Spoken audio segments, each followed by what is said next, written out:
Good afternoon, everyone. My name is Coca Trevino. I'm program coordinator for Big Medium. Thank you for coming to today's coffee chat. As you may know, this program features leaders in the creative community sharing their personal and professional experiences to inspire others pursuing careers in art. Today, we're thrilled to talk to you, Taylor Barnes, a local artist that actually will have a solo show later this year, conditions permitting. Welcome, Taylor. Thank you so much for chatting with us today. Hi Coco, what's up? Not much. So tell us a little bit about yourself. I know you're Texan. You were born in Denton, is that right? I was born here in Austin, and Oh, then I moved to Dallas, yeah, and then just recently moved back from Denton after I finished my master's cool, cool. at University of North Texas. Go Eagles! Okay, and can you tell us a little bit about your work for people that are not familiar with it? I know you use a lot of fabrics, ceramics, charcoal. Is that like a conscious decision, or is that something that was developed with your work? Sure. Well, I have a BFA in ceramics, and then I have my master's in fibers. But I double majored for my BFA in fibers and ceramics. So I think that natural materials I was just drawn to, and definitely materials that I was able to easily manipulate. So I think whenever I think of like the trajectory of ceramics, I tried to see it in a way of like non-functional, and then when I thought of fibers, I just thought of an all encompassing kind of mindset of that. So whether it's, like a 2D or a 3D, so weaving or just working with fabric, or working with cotton, like fiber or whatever, I think I was just really interested in ways of manipulating that and then how I could see myself in materials. So yeah, it's Yeah. kind of my I guess, kind of draw to, choosing materials that I think can speak to concepts and themes that I want to draw attention to. Yeah. Yeah, and talking about themes, like you do a lot of identity, your experience as a Black woman, and otherness. Those seem to Sure. be super personal, but that complements a lot with history. Is that right? Yeah, absolutely. I think dealing with those themes, I just immediately, you know, even though doing like self-reflection and reaching, internally, about what those themes mean to me, I think that having some kind of historical like basis, allowed me to feel like I had a voice and feel seen, because these experiences that I probably go through are not just mine. I believe that they're shared. So it's nice to have theoretical backing to help me express that, definitely. Yeah, that makes a lot of sense. Can you tell me a little bit of the books or resources you go to when doing research? Sure. I think it just depends. So before, when I was doing like ceramics, I was doing a lot of, reading a lot of history about sculpture mainly because I was working non-functional, and then going further into that, um, thinking about materials, thinking about charcoal specifically, how it's a natural material, where it comes from. So it's like not necessarily just thinking about myself in history, but also thinking about material history and how other artists are using that in the same way. I think when it comes to like what artists are you looking at, what books are you reading, I kind of allow my mind to tread that way. What am I interested in? What do I want to know more about? What do I want to have more kind of understanding in? And that leads me to the artists and the books. I think for right now, I'm doing a lot of research, dealing with obviously like identity, social constructs, all that kind of stuff. But currently, my body of work is definitely, based in Black women. that is who I am. But I think that the older that you get, the more you grow into yourself and understandings of like how you position yourself in that identity, because it changes, right? Culturally, it changes, time changes what that is. So I've been doing a lot of like theoretical studies and like, why do I think this way? Why do I process this way? And also just like reflecting on in the world, and a lot of Audre Lorde, a lot of bell hooks, and I think that I've definitely found my voice reading in that theory. So yeah, kind of So you read both. I'm sorry, theory and technical, and like you're just constantly absorbing information. Yes, I mean, it can be as like little as watching Bon Appetit and just like watching how chefs are like going through their process of steps. I think every artist has a process. So I think that I think the more that you see research not linear, you're able to kind of open yourself into how you draw inspiration. Yeah. Yeah, and those like these topics that you talk about and your themes are kind of like deep, important, somewhat heavy. Like how do you come with the simplicity of your of your pieces, of your imagery? Like it's so complex, yet when I see it, like I get it. Like, and I don't need all this detail and those little things and text. Like I get it. How, I know it's a big question, but like, how do you do your thing? I don't know, but how, like, is this like a process that you started big and then went small, like went more simplistic, or is that you were really drawn to these figures? Like, how did this happen? And kudos, like, who can do that? Simplicity. I think that I just am drawn to simplicity. If someone can tell me how they feel in one sentence, I think that I have more of a connection to that than if I have to read a whole dissertation.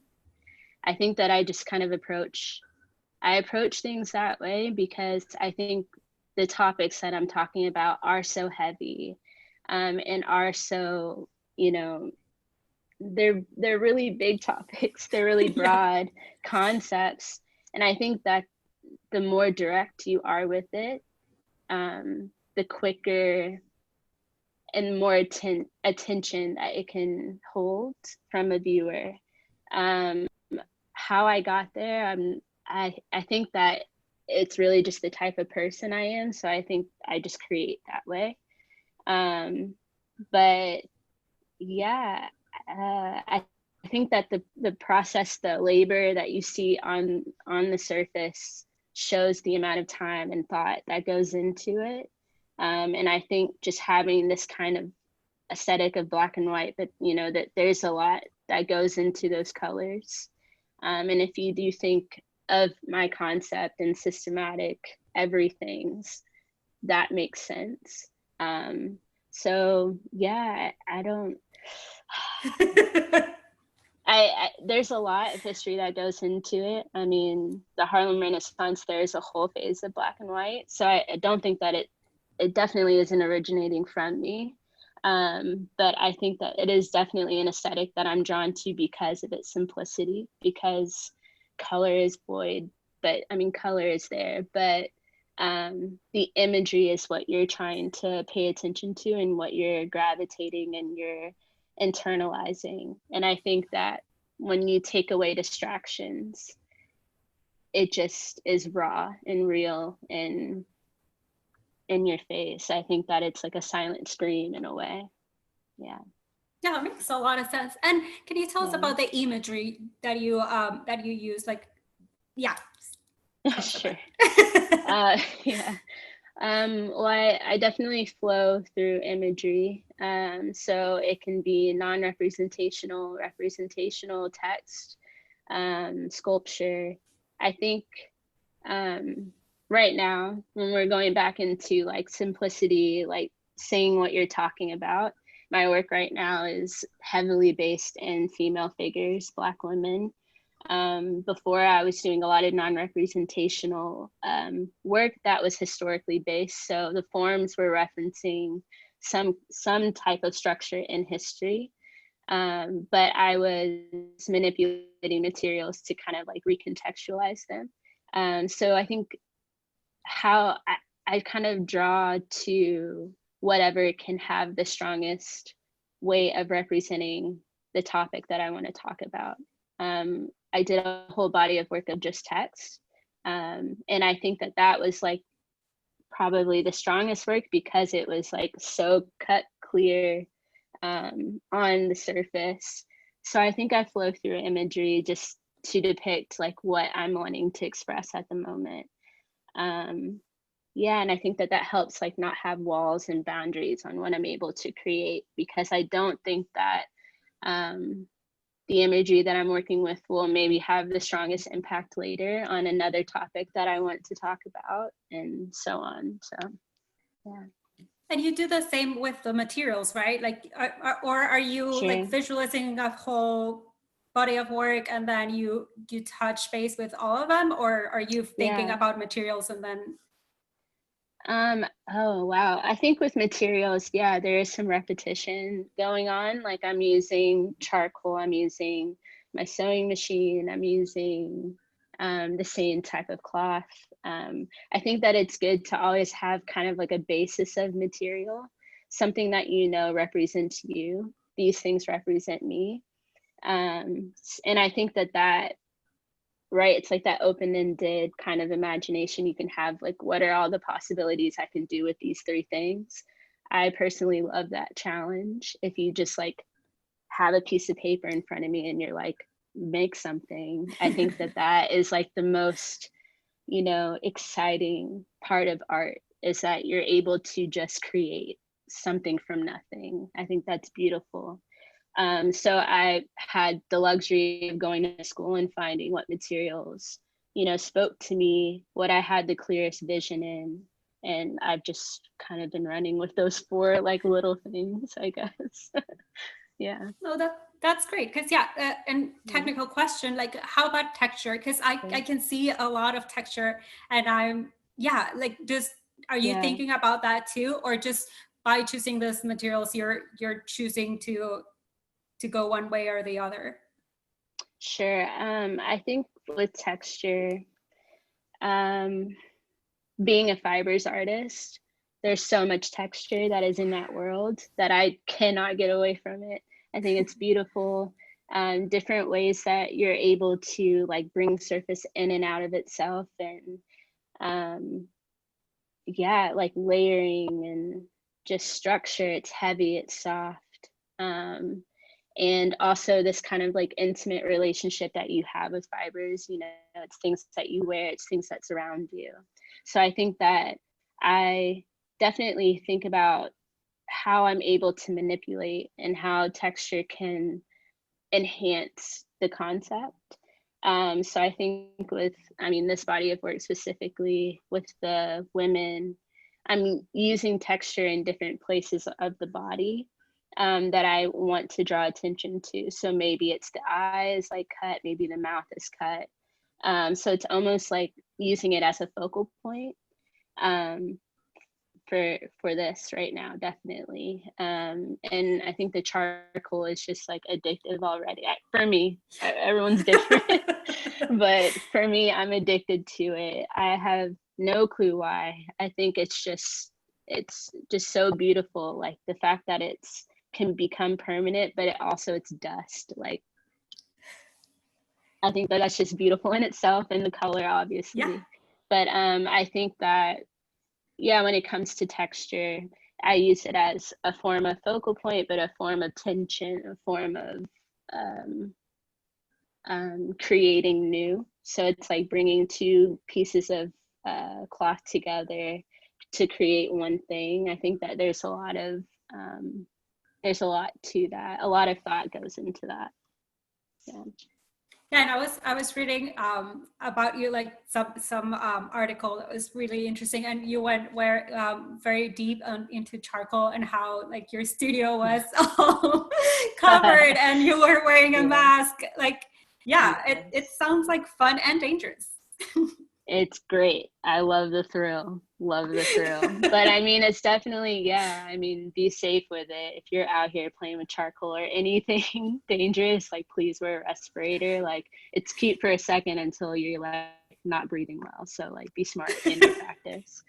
Yeah. But yeah, I love that. I love that it's something that I'm trying to control, or I'm trying to like find some kind of control in. So there's a lot of like ebb and flow that happens in the studio when it comes to the process, and a lot of healing that can happen through that. Yeah, definitely physical. I love that element of it. Oh yeah, yeah, I love it. And again, like it gives you texture, and it gives you like that deep black, and yeah, all these things. And Yeah. I think I read that you use a very specific type of charcoal. Yeah, the coach charcoal. Ooh, can That's so you? funny. I have Oh my no clue. gosh. Can you tell Yes. me what does that Coach mean? Coach charcoal is just a brand. I Oh, use Coach willow charcoal. And it comes in different sizes. I use all the sizes. If I buy from a specific art store, I support local in yeah. Denton, so I'm still Wortman's. I'm here for you. And I buy all their charcoals. So I'm sorry to all the students that aren't able to get in here. But yeah, I use willow coats charcoal. Yeah, specifically. I used to not treat this. I don't treat the surface, so I think that helps with texture too. Um, until the end, I don't. But I work untreated until it's done, so it's able to change, and I can adjust it or whatever. Yeah.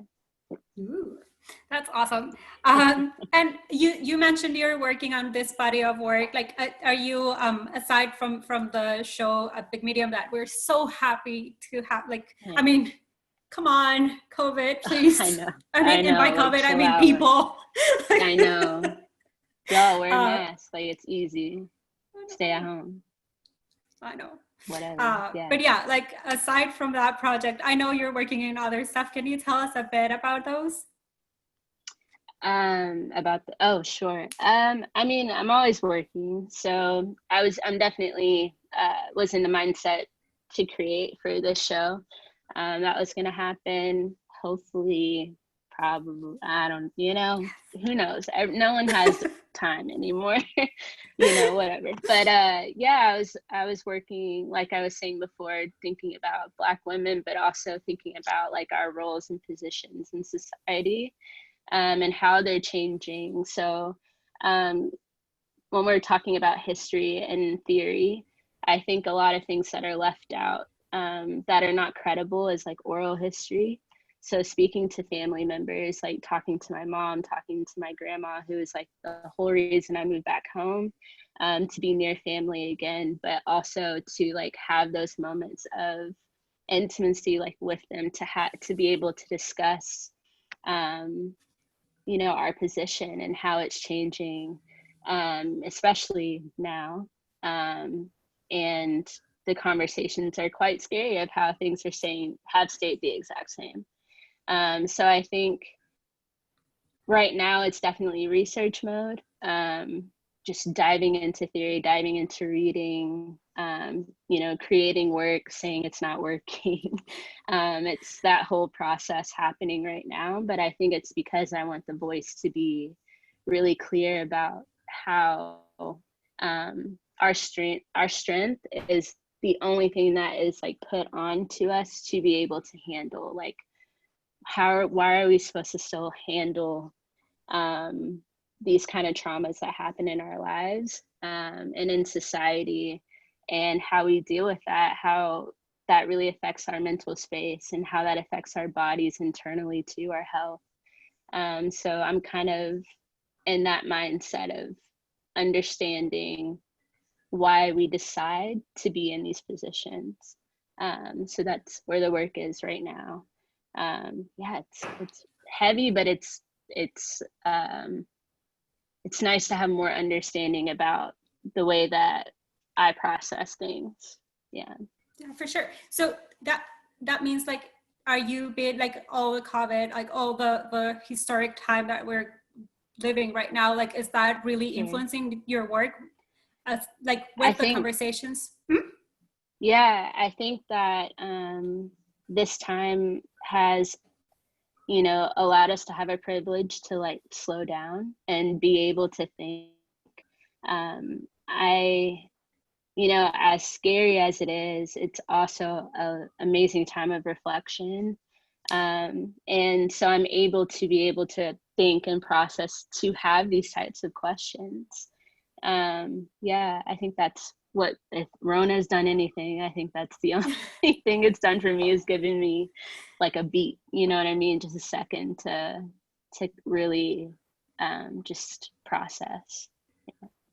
Yeah, and it's funny because like reviewing your work and going through things that you've been doing in the past, like it's, you have like a futuristic feel, like for sure. Like I feel like, oh my God, she's been talking about all these things, and like I don't know, and I guess everything's changing and we're learning more and more. And but it was just very yeah, like putting your past work in today's context, it's so Yeah. revealing. Like, and even when you're doing all these changes and having all this new information with family and books, or your resources in general, like you have a clear line. Is that right? Like, or have you been Yeah. changing drastically? No, I don't think I've changed drastically. I believe I have the same voice. I think that, yeah, you're seeing the linear element of that. You're seeing the black and white, like the lot, like that element of the work. But I think that it allows me to go up and down with how deep I go into topics. But yeah, there's definitely like a structure that has been set in place. It's of just processing my like not just mine, but processing existence. And I think that, yeah, you're just seeing the line. But when it comes to futuristic, I think you know, like on a spiritual tip, like there are things that you just can't really, you don't understand until you do it, and you don't know how to like express it because it's not all you. um so I think I'm just allowing my mind to like tread into these other spaces to be able to have a clearer conscious of how I'm expressing it um, in my practice. Yeah. And I guess one of the parts where makes me very excited, your work and how how your career and your work has been going, is because you're so young. And so it can only like makes me way more excited. Like, oh my God, if she's doing this right now, I cannot You're imagine. funny, Coco. What? That's funny. It's true. But okay, so the sky's the limit for you. Like, what are some things that make you excited or that you're working towards? Is that just personal, or like in your career? Like, what are things that motivate you and keep you on your toes? uh, a lot. I mean, I can't. I'm I'm just so happy that I'm able to have the privilege to like live in what I've always wanted, which is to be an artist. And I think that really humbles me, like consistently, that I'm able to be privileged to do this. And I know that that's not the same, you know, life that other people have. And I also want to like continue to shine light on that. Like, Black people are able to do this. Like, you can make a career from this, and your voice is needed. It is so needed. So I think, you know, when we think about like artists and who inspire us, the list is not long. It's not long, and we need more. So I think that motivates me. It's like I want to continue to add to the language and add to the theory and add to the existence of being that, and the different ways that we're able to express it. Other things that motivate me, I think, you know, just like the sky's the limit element. I think it's like, okay, like where can I see myself showing? That'd be cool. That'd be Yeah. crazy. Like even opportunities that I'm getting now, I'm like, I would have never, like, that's whoa, okay, cool, you know? And it just kind of like reaffirms like, you know, that you're on this path and it's true, like you should be doing this. So I think if you feel that like head on, just run after it.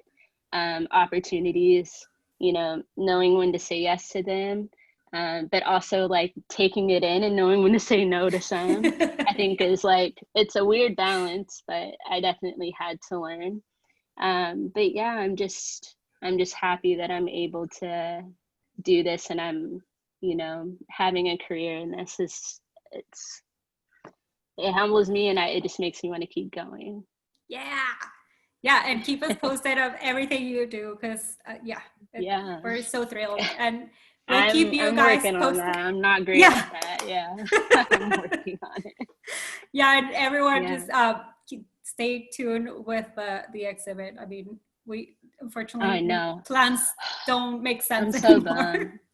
I don't know. I'm so bummed, but I mean, hey, like it wasn't meant to be yet. Not yet. Yeah, yeah. If it's not like this month, it'll be a next one. We'll keep pushing it until it makes sense. Right, right. Like the next um, month, the next month. Yeah. yeah, yeah, we'll make it happen. Your work is super personal. Like, do you collaborate with other people in different projects, or or are you keeping it on your private practice? I think when it comes to like collaboration, I definitely have like my circle of artists and people that I'm able to reach out to and have conversations with. Um, when it comes to my own personal practice, I guess it's independent, but you know, like the final product is me creating it.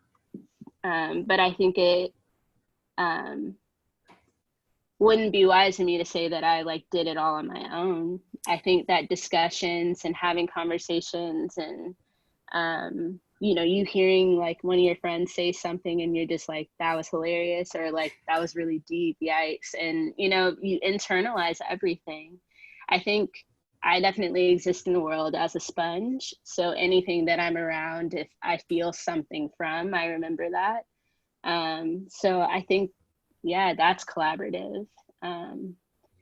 But yeah, at the end of the day, it is me and my respirator looking at a wall and like making something. Yes, but I just don't want to like neglect like life being like a huge part of that.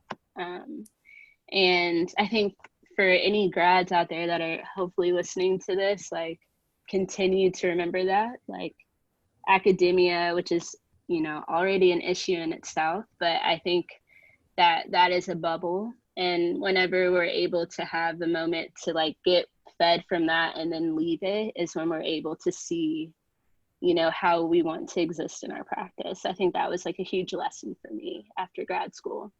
Um, yeah, that's my take on collaboration. Can you tell us more about grad school? So you did the two, yeah, like overachiever. no. But I mean, I'm glad if School. that was part of the result. But I don't know. I've never. Yeah, like all my studies were in Mexico, so I'm very curious to hear your take. Or not. I mean, yeah. So, yeah, I think that, you know, my story is probably, when it comes to people of color, I think that it's pretty identical to theirs. But I also think that it's not always acknowledged. So I definitely like want to bring attention to that. But yeah, in my graduate program, I was the only Black person and then also the only Black female in my whole class for the entire 3 years I was in school. I think that was a huge eye-opening moment, but also gave me the most motivation to just like kill it when I was there. Because I knew that I had so much to learn. And I think I had the most self-reflection in grad school than I ever had. because I really did truly have to rely on myself. I think, sure, you have mentors, you have people that you are able to have conversations with, but when it comes to true understanding, that was something that I had to find. So I think that sparked the element of research in my practice, because I had to be the person that was finding that for myself. And I mean, I did have a mentor, Annette Lawrence is a huge mentor of mine. I was really thankful to find her in that sea of, you know, academia.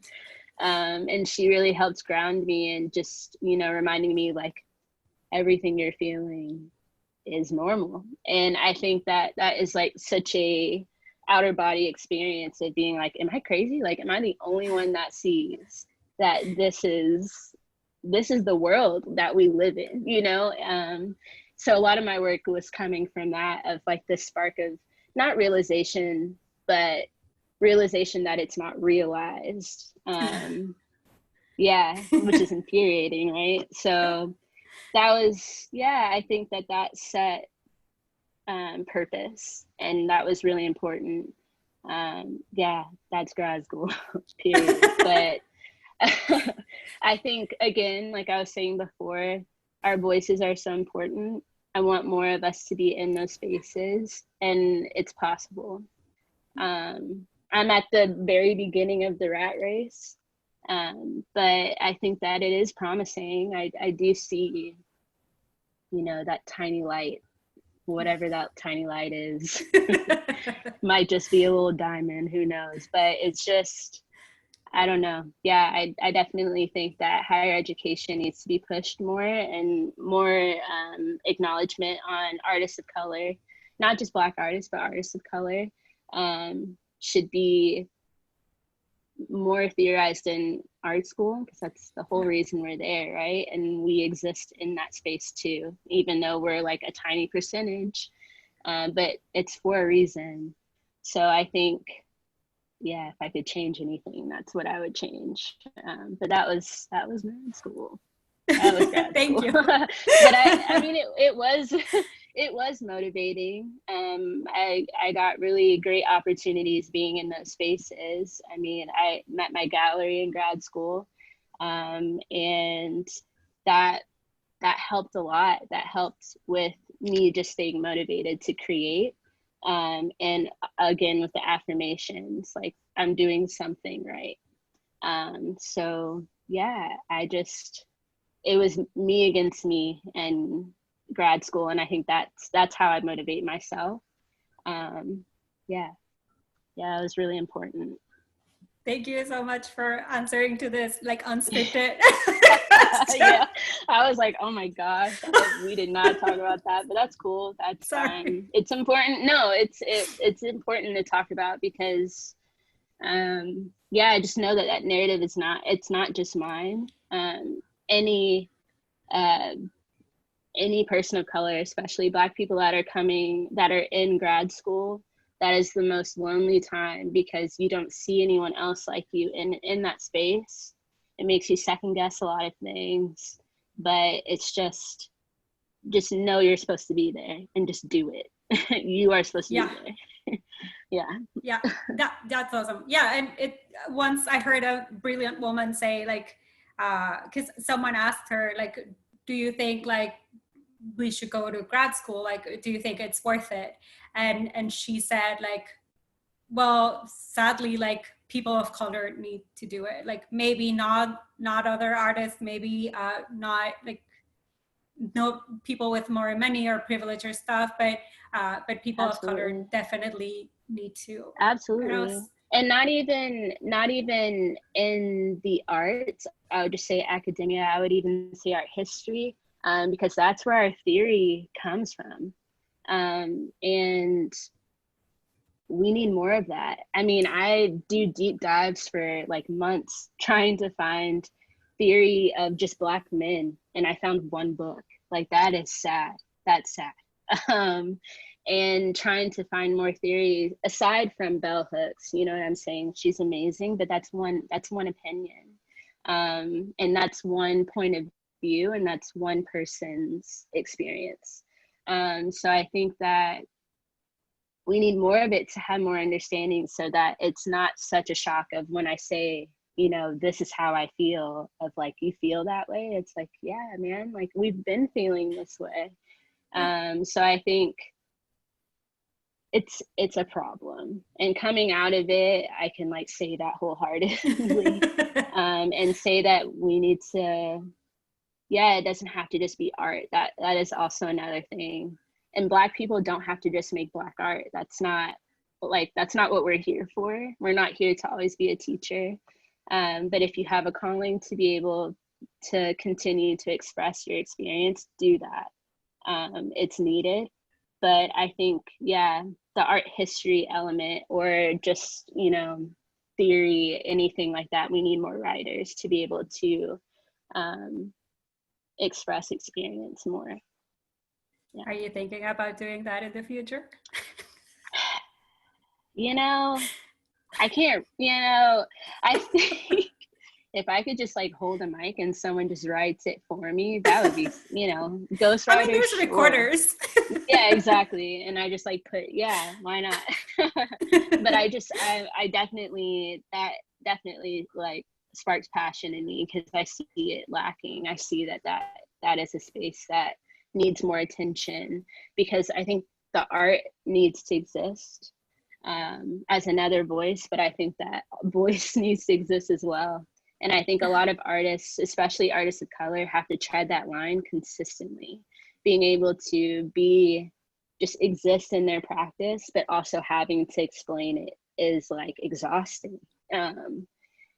You want to be able to step into spaces that it's already understood, and then you're just like adding on to the conversation. I think that would be a beautiful space to be in one day. Yeah, love it. Well, let us know. Okay, I'll let you know. Yeah, for sure. Thank you. Okay, Yeah. so let's do some Q&A. Yay. Cool. Okay, yeah. So Irrespectal asks, can you talk about when you began using text in your work? How you came to it, and how it communicates differently than your non-text based work? Oh, okay. How did text come into it? So I started using text when I think it was my last year of grad school. So talking about this whole theory conversation, that's so interesting. I need to like obviously debrief after this. That's crazy. But I think, yeah, in grad school is when I started realizing the lack of voice in like literature specifically. And text, I just started writing like crazy. My last year of grad school, like just going through sketchbooks, and it's no drawing, it's just writing. So I think it became just talking about the whole linear, and then being able to ebb and flow through that. It became just another tangent that I wanted to try. And I think that there are just some things that you have to just say, and you don't want to just leave it to the imagination of how you think someone will interpret something. I think because I was working pretty, you know, abstract, with some touches of, you know, representation, I think that I was noticing that my concepts were slightly being missed, like what I was wanting to really have come across, you know, just directly. So I leaned on text to be able to have that direct conversation with concepts. So I, you know, started with screen printing. I took a screen print class in grad school, loved it. And then I was actually like exposing, like I was writing with charcoal and exposing that to be the print, so that, you know, again, how many ways can you like use your materials? And that was like another way I thought of doing that. And then it was going into me creating like letters from fabric, and using, you know, the fiber side of like sewing and digital printing and all of that kind of. Digital printing on fabric is so cool. but doing digital printing and all of that kind of stuff. So yeah, I think that it was just another tangent of being like more direct with concepts. Yeah, pretty simple. Pretty simple. Yeah. Thank you. Okay. Sure. So an anonymous viewer asks, can you talk about the relationship of your 2D work with the 3D work and your own sculpture? Okay. So it started with ceramics, working non-representational. I realized that I was creating like vessels in a way. So I was like weaving fibers through like an opening in a bowl. So it'd be the bowl, and I was like doing these weavings through inside and outside of the form. So I think that is starting to translate. So I guess, yeah, I should announce that too. Dang, you asked me this, Coca, I'm sorry. But yeah, I'm doing a project with Cage Match here in Austin. What is it? Humanity is not, I'm not going to butcher that, but I'm doing a project with Cage Match. Ariel Jackson is the curator of that, also an amazing artist. So I would definitely look her up too. She does performance and painting and all the above. She's great. Another theory person too. But I think that that was starting to translate into creating like forms with fallen limbs and cotton fiber. So creating like, again, a vessel is my intentions for that. So I think when it translates from sculpture to 2D, it's more of like this tangible idea of mentality. And that's usually where they stem from. It's like, what internally am I thinking of? Am I enclosing? Am I holding safe? And yeah, so it's just another self-expression is sculpture. Yeah. Thank you. And regarding materiality, what drew you to the particular materials you are currently using? Sorry. That's awesome. What's drawing again? What did you say? What drew you to the particular materials you are currently using? Yeah, charcoal actually sparked when I was doing raku firing and ceramics. So raku firing is like pit firing. So you're putting a really hot bisque form into a can of like wood chips and newspaper or whatever kind of like elements that you're wanting to use to like scorch the pot. So I remember one day when I was like rinsing off a pot that had just finished firing, the wood chips were in there, but they were leaving marks. And I was like, this is the coolest thing I've ever seen. Like, what am I doing with this pot? Throw it behind me. I'm going to use these pieces. And I was starting to just like do mark making on my pots with the wood chips. And then I brought the wood chips into my studio, and it left marks on my my fabric, and there it is, charcoal. That's the story. But yeah, I think again, when it comes to how I'm drawn to natural materials, it's like this thing was it was a burnt fallen limb, and that goes into the materials that I use for sculpture, using fallen limbs, painting them black.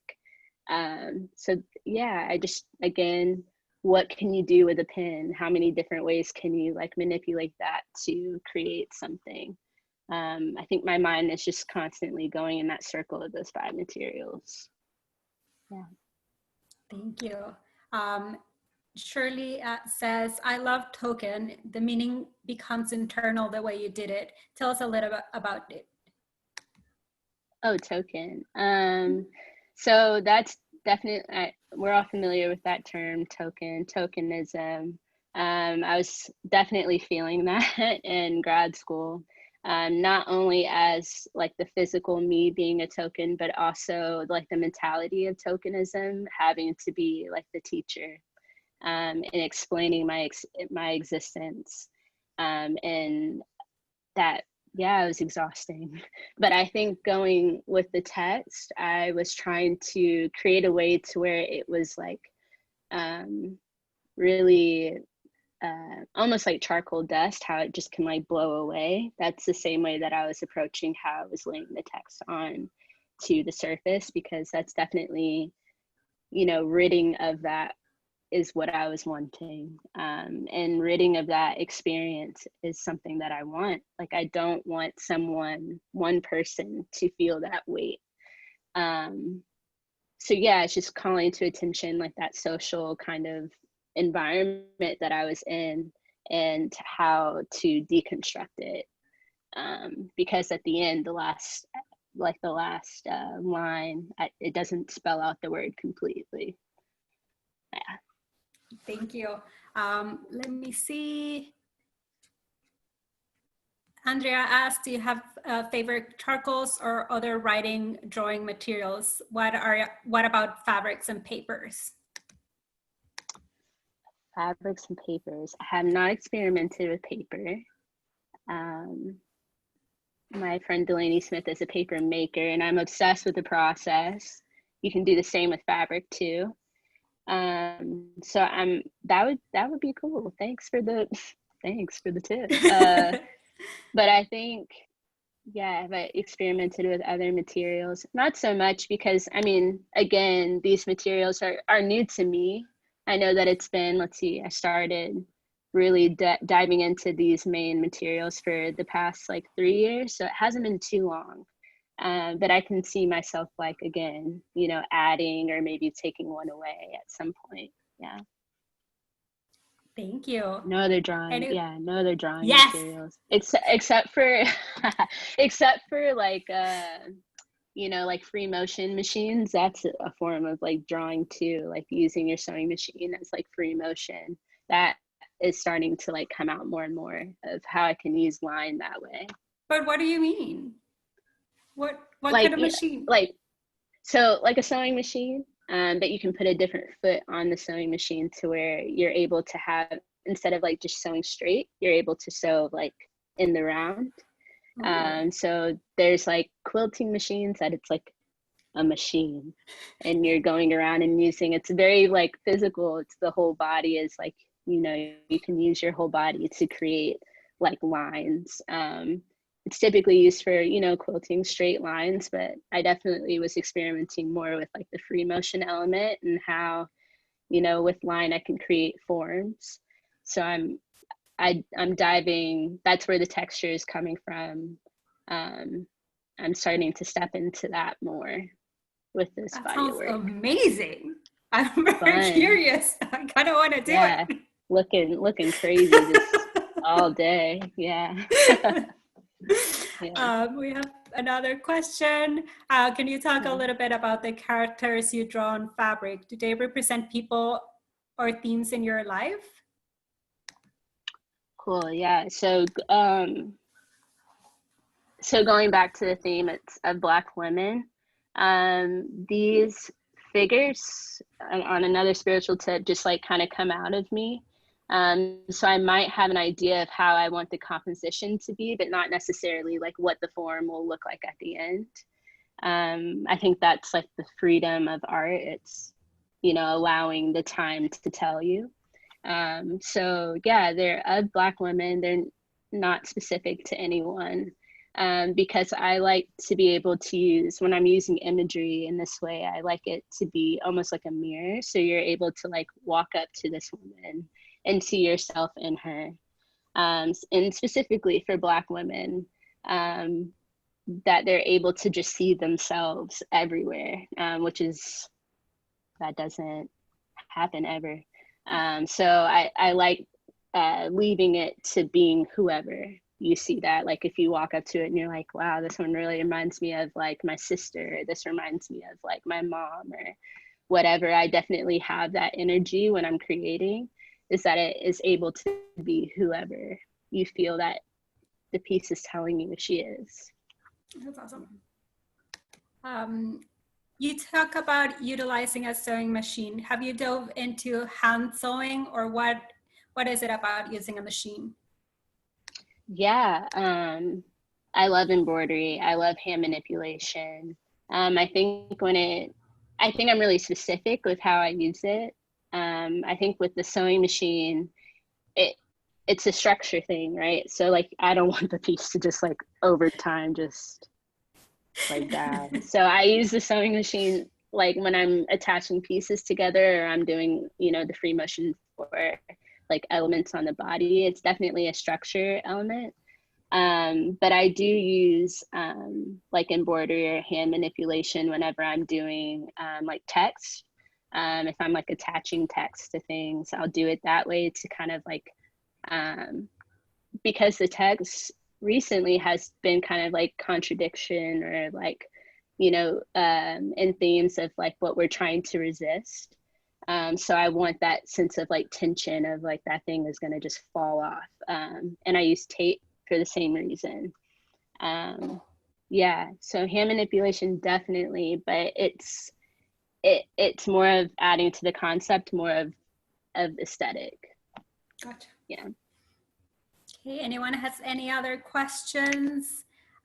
In the meantime, Annalise says, hello from Atlanta. Hey, Annalise, thank you for joining. Yeah. Okay, we have another one. Do you have any artists that inspire you? Yeah, share with us good names. Oh, some artists that inspire me. It's crazy because Ariel and I were just talking about that. Of it's almost like further than inspiration. It's how we want to like move in the art world. I definitely pay attention to that. I think Dave Hammons is like a huge inspiration to me. You like never see him, then he creates like masterpieces. And I think that just gives the artist power back, that they can just like leave it. And I think that's just so beautiful. I don't know. I love Dave Hammons. Allison Saurez, I really love her work too. Love her too. She's so sweet. I love the way that she recontextualized the Toppy character. And also her aesthetic is just so like, so intense. Who else? I think I mentioned Carrie Mae Weems when it comes to photography.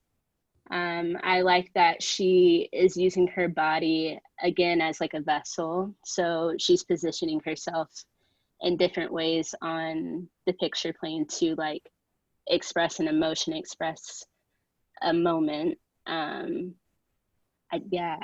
really like the way that she thinks about image. Barclay Hendricks, I really like the way that his compositions are with figures, and then just his tone and skin. It's just beautiful. I think his paintings are like amazing.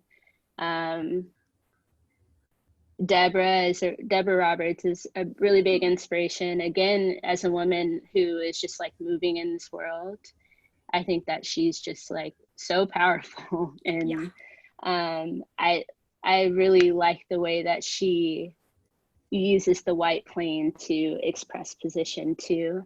And her collages, I'm constantly amazed with the images she's able to create and that she does create. Love her. Parenthesis, sorry to interrupt, but we're gonna have a chat with Deb on July 17th. Oh, yay! So good, people Awesome. Put it on your calendars. Awesome. Louise Bourgeois, I think she is a fibers artist. I think again her sculptures are they're just so intense. I love work that when I walk up to it, there's already an energy in the room, and then you have to like position yourself around it, and that is totally her work, and I love that. Again, with an artist taking agency and power back in themselves and allowing you to experience the work. Beautiful. I think that's a few. Thank you so much. Yeah, we're when we upload this chat, I'll try to put links in there so that people can access too. Nice. Yeah. Perfect. I think we're running out of time. She says, just wanted to say that your work is breathtaking and it speaks to my soul. Keep creating and growing your voice. We love you, Aimee. Yes, thank you. Well, thank you guys. Oh, let me see.